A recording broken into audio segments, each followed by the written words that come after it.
Hey everybody, Charles for HumbleMechanic.com. Today, I'm going to be taking your questions on adjusting parking brakes, spark plugs, going into debt, and more. This is episode 138 of the Humble Mechanic Podcast.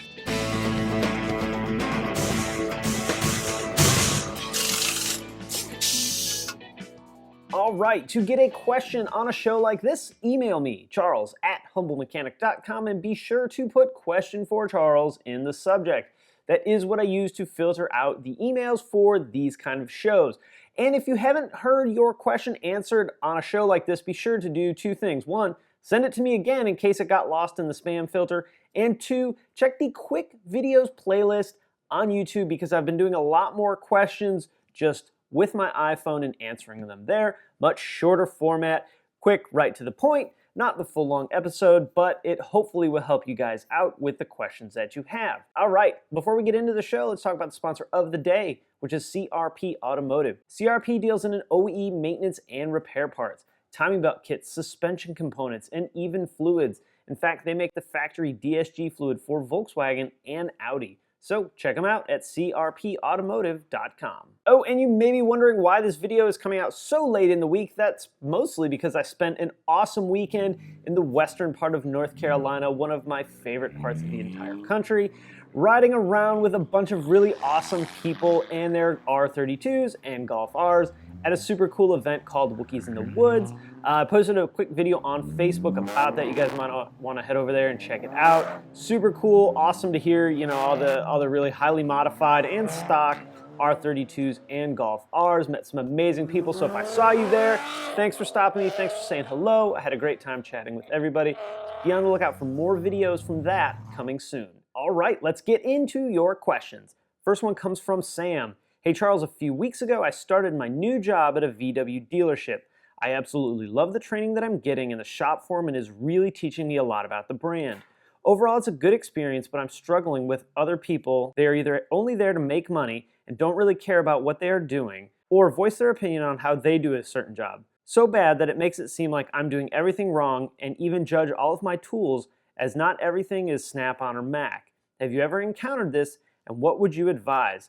I don't want to make enemies, but I want to be the best tech I can possibly be. Sam, awesome question, man. I'll be honest, I really haven't experienced a lot of that stuff where it's like serious business. There's always going to be the sort of locker room feeling inside of a shop because that's just really what happens when you get a bunch of dudes, for the most part, a bunch of dudes together. They're going to razz each other and give each other a hard time. Most of the time, from my experience, has been all cool, all jovial. So I've never directly dealt with this kind of situation. And I totally feel for you, man. It's hard being a new technician, period, anyway. Add in, you're getting, guys giving you a hard time about the way you're doing the job and then the tools that you have. Let's talk about the tool one first. Who the hell cares what kind of tools you have? If you can get the job done, I don't care what brand of tool you have. A lot of my tools aren't Snap-on tools. A lot of my tools aren't name brand tools. I use plenty of tools day to day from Harbor Freight, from Northern Tool. In fact, I just had to make a trip in the middle of a job today to go buy a tool from Northern Tool. Sears, I don't care. Craftsman, whatever. Cobalt, fine. Buy what you can afford because having a tool, even though it's not Snap-on or Mac, big deal, is better than not having the tool and then having to borrow it. So forget the tool thing. You got what you got. As you grow as a technician, you can either decide, yes, I'm going to replace some of these tools with, maybe a better quality tool or something that functions a little better, or maybe the fitment's a little better, or maybe not. Maybe just keep on rocking with what you got. Whatever it takes to fix the car, that's what I care about. That's what I'm concerned about. So shelve the tool thing for now. As far as them giving you a hard time about the job you're doing or the speed you're doing it at or any of that stuff, you need to figure out whether this is them giving you a hard time or you're actually doing something wrong. Because if you're actually doing something wrong, you need to stop and evaluate what it is and how to correct it. And that needs to happen immediately. So that's a conversation you're going to want to have with your shop foreman and just flat out ask him, look, I'm concerned I might be doing this job wrong. Give me some feedback. Am I doing it right? Am I doing it wrong? Is there a better way to do it? Help me make sure that I'm building my process in order to be a successful technician. So that's going to be step one. Step two is you at some point have to tune that out. You have to, if you're doing everything right, maybe they're not doing everything right. Maybe they've found a shortcut that, they're bending a bracket out of the way in a way that's not acceptable. I don't know. It's really hard to tell. So if you are following the repair manual and you're really slow, you're doing exactly what I would expect a new technician to do. You're slow. You haven't done this job for 15 years. You haven't done this exact repair 200 times, so you're not going to be fast. Speed comes with experience, but accuracy can start at day one. Follow the repair manual. Take it step by step. Take your time. I'd much rather a new guy take 3 times longer to do a job than both of us have to go back and unwind something or fix a screw up or spend a bunch of money replacing a part because you were trying to rush through a job and because the other guy next to you said you weren't doing it fast enough. So evaluate the job you're doing, get with your shop foreman and get his or her opinion. And then if you're doing it right based on their opinion, all the rest of that crap doesn't matter. And eventually they'll see that these things don't bother you, that you're working hard to do a good job, that you may not have all the fancy tools, but you're working real hard to get there, because new people generally don't have all that money, all the resource to buy $15,000 worth of Snap-on tools, which comes back to a question we'll talk about in a little bit. So hang in there, man. I know it's tough being the new guy and taking that ribbing from the rest of the team. Oh, and understand there's always going to be people that really don't care about what they're doing, that are just there for the money. Nothing you're going to be able to do about that. You're passionate, you're excited about the brand, keep doing you, and you'll be fine. So don't worry about that end of it, period. There's nothing you're ever going to be able to do about it. So good luck, man, and I hope that answered your question. All right, next one comes from Wasil. Hi, I have a VW Jetta. I really dislike the throttle response. I have most tools. What do you suggest I do to get it better? It also has a loose throttle cable. So, of course, the first thing we need to do is we need to get the throttle cable straightened out. There should be a little bit of slack in the throttle cable, so it shouldn't be just straight tight, but it also shouldn't be loose and flopping around where you have to worry that it's going to come out of the guide channel. So do that first and reevaluate your situation. This question is really more about fixing known problems before we try and diagnose other problems. If our car is running poorly and we have a check engine light, before we try to figure out why it's running poorly, we need to see what kind of engine faults we have, because they very well may be related. Or it can send us on 2 different paths. If our car's running rough when it's cold, we may have a misfire and we may have a coolant temp sensor. Well, if we only focus on the misfire because it looks like it's running bad, maybe we put coils in it, maybe we put spark plugs in it, maybe we do a decarb on it. We've never addressed the coolant temp sensor issue where it's just flooding the car with fuel when we first start it up, causing it to run poorly. So before we do anything, we need to make sure that we're fixing these known problems. Otherwise, we're just going to be spinning our wheels. Now, we might get lucky. We might get lucky and not tighten the throttle cable and find something else wrong. But we need to start there. We need to make sure that that adjustment is correct before we really worry too much about anything else that's going on. Like I said, otherwise we're kind of peeing in the wind, as the saying goes. We want to make sure that everything is fixed that we know is wrong, then move forward with the diagnosis. All right, next one comes from Mike. Hey Charles, I have a question about tool storage. I've been a flat rate tech in an independent shop for about 2 years, and my current Snap-on Classic double bank is running out of room.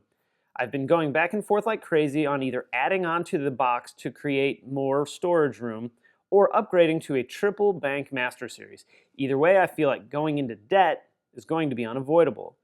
I just don't know if I should pull the trigger and get a new, bigger box. Financially, I can afford the payments, but buying it outright on Craigslist or eBay is not something I can currently do.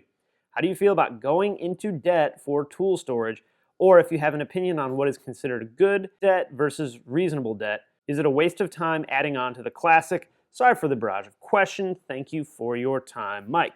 All right, Mike, my initial thought is going into debt to buy a toolbox is completely stupid. Now, I can speak from experience because I've done it twice. I had a blue Mac box that I took out one of their credit cards and 90 days, same as cash, luckily.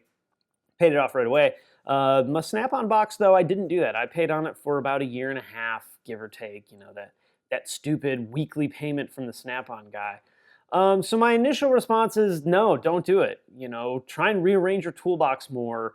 Work really hard to make sure that you are really running out of space, not you really want to buy a new toolbox, because buying a new toolbox is awesome. It's like getting a new old car. You have the same feeling like when I bought my GTI, at least for me anyway. I love getting new toolboxes. They're great. Whether you want to upgrade the Classic or go to the Master Series is up to you. Remember, those Master Series boxes are like 12 grand. They're stupid expensive. You might be able to upgrade your Classic, like a side locker, for 2 grand. So that's going to be a lot more affordable way to go. You're not going to get the storage. The Master Series boxes are so nice. The drawers open nice. They're deep. Ton of storage room. So I really like those boxes. That's what I have. Really like the boxes. I love having a triple bank box as well. But if you spend, let's say, $4,000 on 2 side pieces, a short drawer set and a cabinet, you're going to be better off. You can also look at doing something like getting a tall storage cabinet from Sears. I have one at work, and that's where I keep all my books and all my big blow molded cases and things like that. It really opens up a lot of room to take some of that crap out of your box, especially if you don't use it every day, and store it right next to where your box is without having to spend all that money. $300 versus $12,000. Also look at getting a roll cart. You can take all of your things that you use every day all the time, put them in your roll cart. That'll open up a ton more room for tools to store in your toolbox. These are just a couple of things you want to think about, all much, much more affordable solutions than buying a new toolbox. You can also ask the Snap-on guy, the Matco guy, the Mac guy, Cornwell guy, whatever your tool guy of flavor is, if they know of any used toolboxes, because you can still finance that through the truck or on maybe Snap-on credit, for example, and get a much better deal. Because new boxes, they depreciate very, very quickly, so you can get a much better deal on a used box, even through the Snap-on guy, than buying a new box. So look at that as well. But man, start by organizing and making sure that you really are running out of space, because even though I have a triple bank at the shop, I could easily fit all my tools in this box right here behind me. So that's something you want to look at. Make sure your storage is on point. Make sure you don't have any wasted space before you spend the money. But we work in an industry where we really do have to pay to play, especially you guys in the independent world where you're having to buy a lot more tools. If you work on all makes and models, you're going to need way more tools than somebody like me who's a dealer tech. Also, things like special tools as well come into place far more than they would at a dealership. All things to think about, but of course, you being in an indie shop, you're experiencing that right now. So I would wait like 3 weeks and really put some thought in it. Calculate how much it's going to cost, because even if you get a great deal, man, you're still probably spending 7-8 grand. They'll give you some money for your trade-in, but you're still spending a bunch of money. So try and buy used from the truck. I would look to add on to my current box before I bought a whole brand new box. Oh, and when it comes to going into debt for tools, I'm a lot more lenient on buying the tools than I am on buying the storage. You have to have the tools to fix the cars, but you also have to have the storage to keep the tools from getting stolen or whatever. So a little more lenient on the tool buying side. You got to do what you got to do, man. Ultimately, it's your choice, but I'd really try hard not to go into debt on buying a box. All right, next one comes from Sahar. Is it possible to adjust the handbrake on a 2012 Mark 6 Jetta 2.5 liter? I just purchased my first VW about 6 months ago. Recently, I've noticed that I'm losing some of the performance in my handbrake. I was wondering if there's a correct way to adjust the cables or the brakes themselves. I assume I've stretched the cables a tiny bit by maybe over-tightening using my e-brake every time I park. I don't think I should be running into any issues with it considering the car only has 50,000 miles on it. I recently changed the rear pads to see if that would help, but it didn't seem to change much. All right, so we're going to do a couple of things. Very first thing we need to do is we need to call our local dealership and ask them if the recall for the axle inlays has been done. If that recall hasn't been done, take it in and get it done. If it has been done, what we need to do is we need to inspect. We need to inspect these parts and make sure that the dealership that did it the first time didn't do it wrong and cut the brackets. Yes, it's happened. I have witnessed it happen. I've seen the result of it happen. I've heard a lot of stories of it happening. So it does happen. I'll put a link to a video that I did talking about this recall and exactly what it does so you can watch that and check it out. We need to make sure that all of that stuff is in proper order.